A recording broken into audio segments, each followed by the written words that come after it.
ஒரு சில பேர் என்னதான் நல்லது செஞ்சாலும் அதிலிருந்து ஏதாவது ஒரு சிறிய குற்றம் சொல்லலாமா அப்படின்னு சில பேர் தெரிவாங்க இல்லையா? அதுக்கு திருவள்ளுவர் ஒரு குறள் மூலமாக நம்மளுக்கு அழகான விளக்கம் கொடுத்துருக்காரு. நன்று ஆற்றல் உள்ளும் தவறுண்டு அவரவர் பண்பு அறிந்து ஆற்றாக்கடை அப்படின்னு சொல்லியிருக்காரு. இதுக்கு என்ன விளக்கம் அப்படின்னா ஒரு சின்ன கதை மூலமாக பார்க்கலாம். ஒருத்தன் தாங்கிட்ட சுத்தமாக செலவுக்கு கூட காசு இல்லை அப்படின்ற நிலமையில் அக்கம் பக்கத்தில் கேட்குறத விட ஸ்ட்ரைட்டாக நம்ம கடவுள்கிட்டே கேட்டுடலாமே, அவர் தானே நம்மளை படைச்சாரு அப்படின்னு சொல்லிட்டு ஒரு லெட்ரு ஒன்று எழுதுகிறான். தன்னுடைய கஷ்டங்களை எழுதி எனக்கு 100 ரூபா வேணும், நீ எனக்கு தர்ற அப்படின்னு சொல்லி எழுதி அனுப்புகிறான். ஆனால் அவனுக்கு கடவுளுடைய அட்ரஸ் தெரியலை. எழுதி அனுப்பிட்டாரு. போஸ்ட்மேன் அதை பார்த்துட்டு பாவம் இல்லவே அப்படின்னு சொல்லிட்டு அவர் கூட வேலை பார்க்குறவங்க கூட சொல்லி எல்லாரும் ஆளுக்கு 10 ரூபா போட்டு 90 ரூபா வந்துச்சான். ஓகே 90 ரூபாயாவது வந்துருச்சுல அப்படின்னு சொல்லிட்டு அவர் அனுப்பி விட்ருக்காரு.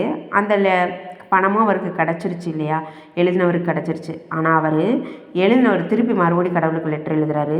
இங்கே பாரு கடவுளே, நீ காசு தரணும்னு நினச்சின்னா அது ஸ்ட்ரைட்டாக என்கிட்டே கொடு.